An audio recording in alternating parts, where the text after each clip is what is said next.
So welcome, right? Let me show you why I like and why I prefer and suggest YouTube over Facebook, right? So we come to Google. Let me make this a little bit bigger for you. We come to Google and I just want to show you something. So I put in this simple search query. Top 100 websites is the best query that I've found.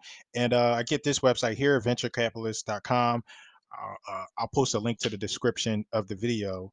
And I want to visit this website and I want to get some information and show you why I picked YouTube over Google over Facebook video, and both are both websites have great benefits, and you can succeed with either. But I just want to show you why I like to suggest YouTube over Facebook. They both have, again, they both provide great value, but I want to show you this, right? So you can see here on this website, let's zoom in a little bit.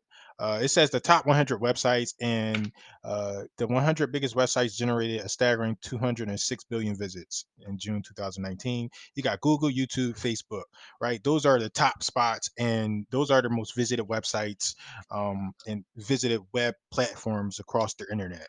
You can see here, like number one, Google is number one. They get this many visits. That's why I like to blog and focus on Google and blogging, because so many people visit Google. You don't necessarily need an account for Google, right? That's one. Number two, you see, we got YouTube coming in second at the amount of visits. Also with YouTube, you don't need an account. There's no what we would call a I guess we would call it a firewall. Like, you don't have to sign up for an account just to use these websites. Then if we go down here to number three, Facebook, you need an account to take full advantage of Facebook, right? You need an account to get in there, interact with people, and do whatever it is that you need to do. But we're talking in terms of prospects, like people that are searching for information, right? So most of us have an account for each of these top three websites, right? You got google.com. If you use an Android device, you probably got Google. If you use Google, here's a stat that a lot of people don't often know about, but you can see here over here it says this parent company. So Google owns YouTube, so they dominate the one and two spot. This is like this is a total 80, what is it, 64 billion monthly visits by the same company, Alphabet Inc., that you can see here on the screen.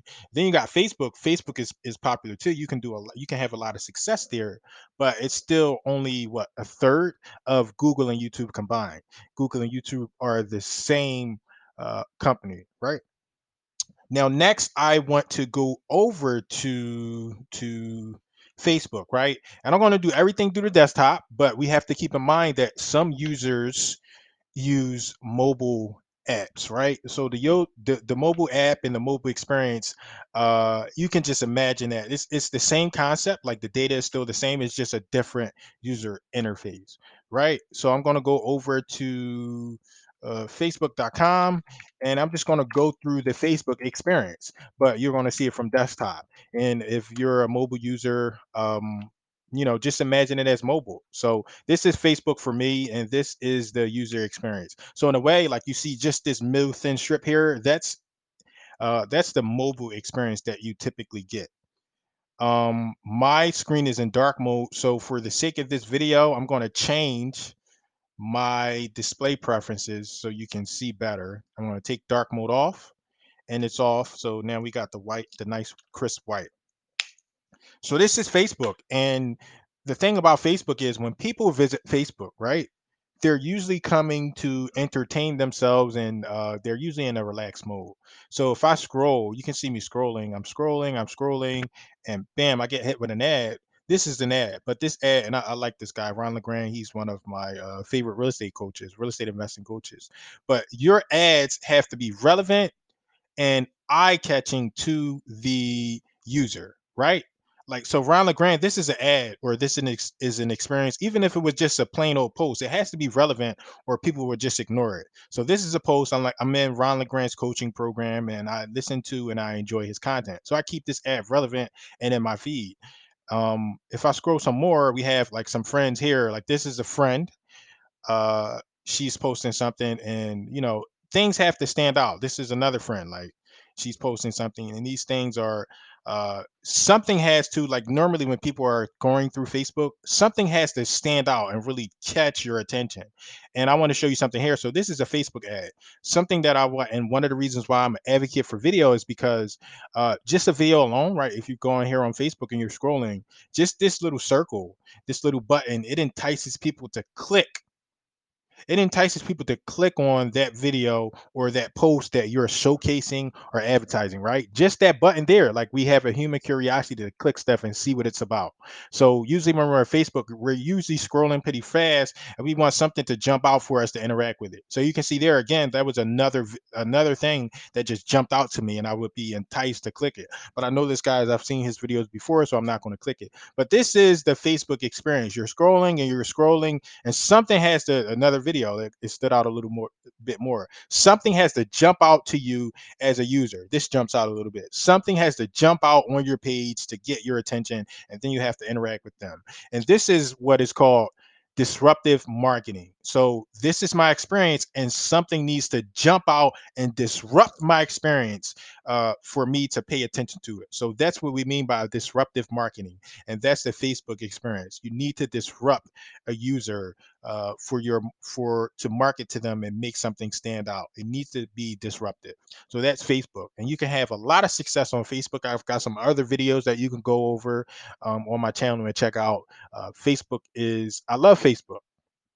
But next, I want to go over to uh, who owns YouTube. Remember, I asked who owns YouTube. Comment that below, right? So I'm going to go over to YouTube. Now, again, like I said, who owns YouTube? Google owns YouTube. So let's go over to YouTube, and the same thing here. I have dark mode enabled, so I'm going to disable that for the sake of this video, just so I can show you the YouTube experience. So think about YouTube, right?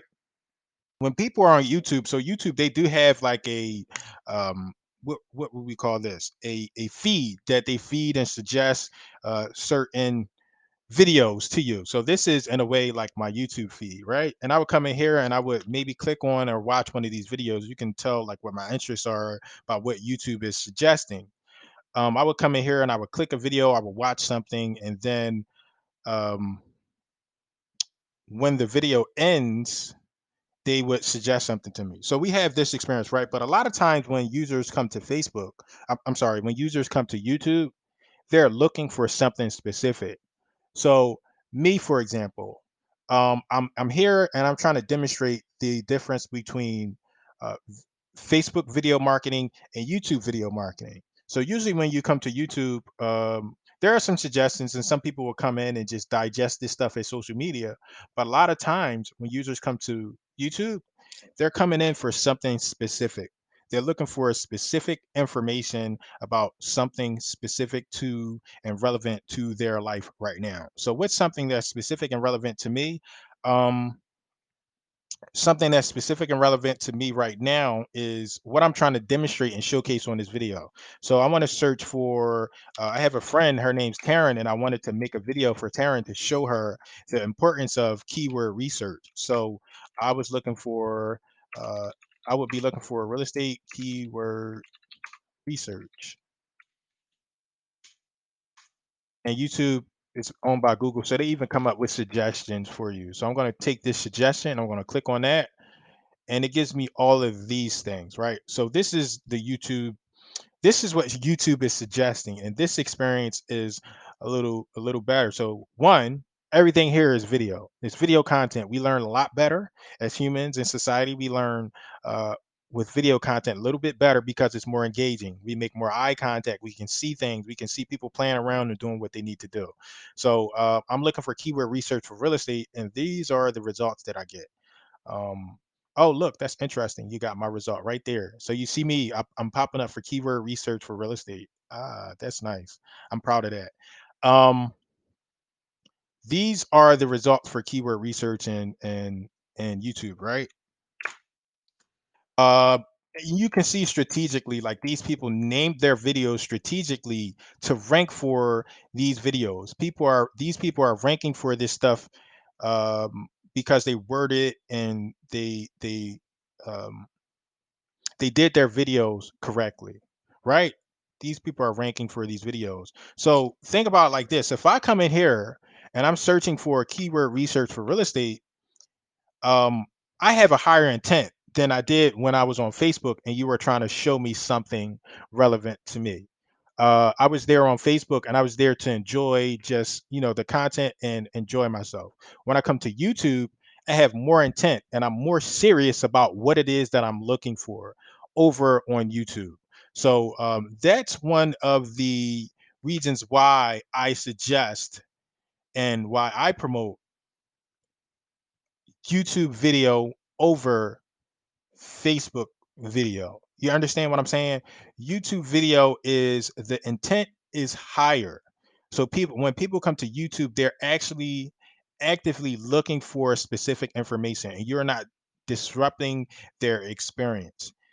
They're looking for this information. So if I go over to YouTube, and then YouTube is a search engine, like people are searching for this stuff. So if I go over to Facebook and I type this same, so I'm going to copy this, Control C, and I'm going to go over to Facebook and I'm going to do that same search right within Facebook. And you can see like my results are like, it's not the same experience.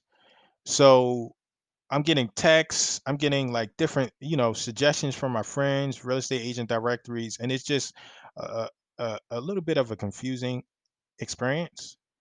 Uh, okay, it does bring me up some videos here. I've never been here, but the search intent of this stuff here is quite interesting. Um, real estate keyword research. Um, in addition to that, like YouTube, so I want to share. YouTube is owned by Google, so a lot of their suggestions come from the what users were looking for on YouTube as well. Let's go back over to YouTube and let's talk about the experience, right? If Let me go to Facebook and let me show you something, right? So keyword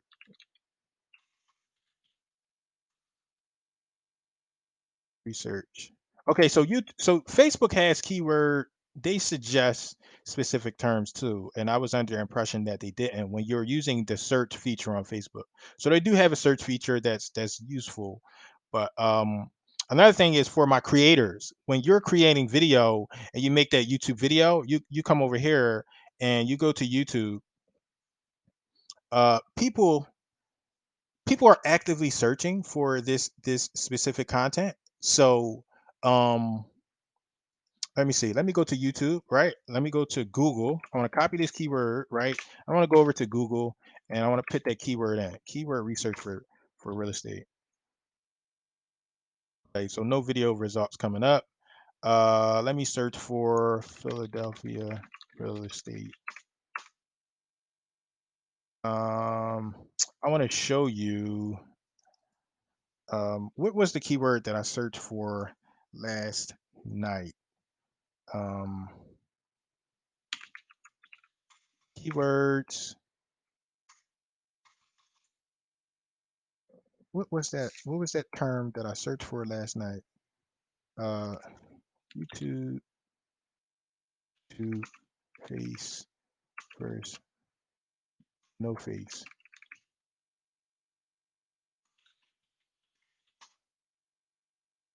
So this is one of the results that I wanted to show, right? A lot of times Google will have video suggestions for a user that's searching here on Google, right? And those video suggestions are usually YouTube suggestions. So you can see this stuff here. This was a topic that I was researching last night.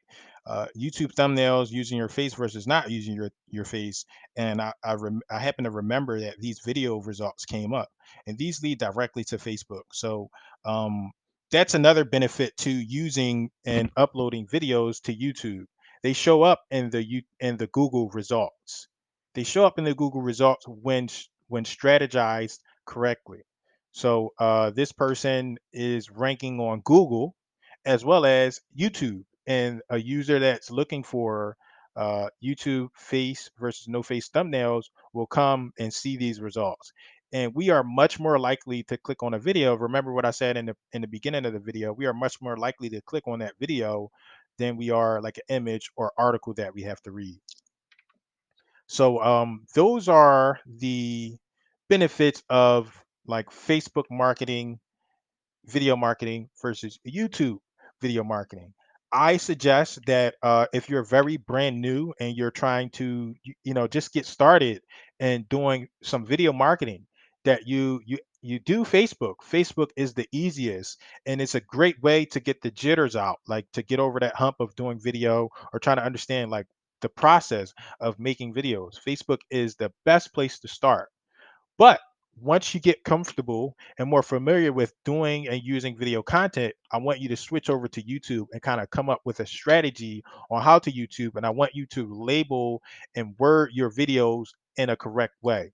Um, so you can see here, let me just go over to YouTube really quickly. If you pay attention to my video titles and my thumbnails, they are worded a specific way. I didn't just take a video and throw it up and hope that people are going to search for it, right? It's I named them strategically, like uh, the way people would search for videos.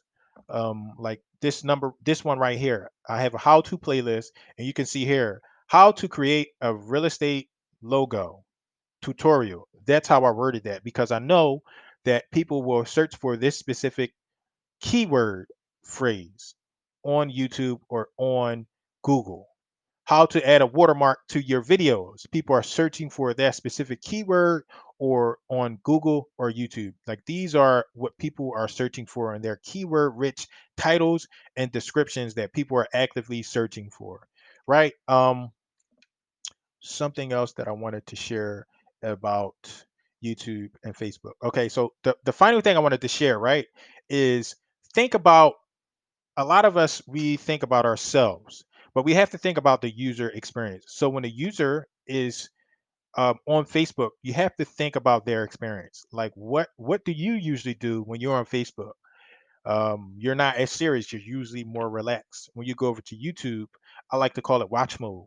You are more in watch mode and you have more focus and more intent to learn, educate, or entertain yourself when you're on YouTube. Like when you go to YouTube, you know that you're going to spend several minutes on YouTube, whereas on Facebook we might go in and we might spend a few minutes scrolling, digesting, and interacting with some content. So think about your user experience when you're posting video as well. And the results show and speak for themselves. People retain more, you retain more of an audience on YouTube than you do on Facebook with video. So I appreciate you watching, and those are my tips for showcasing or suggesting Facebook marketing versus YouTube marketing, video marketing.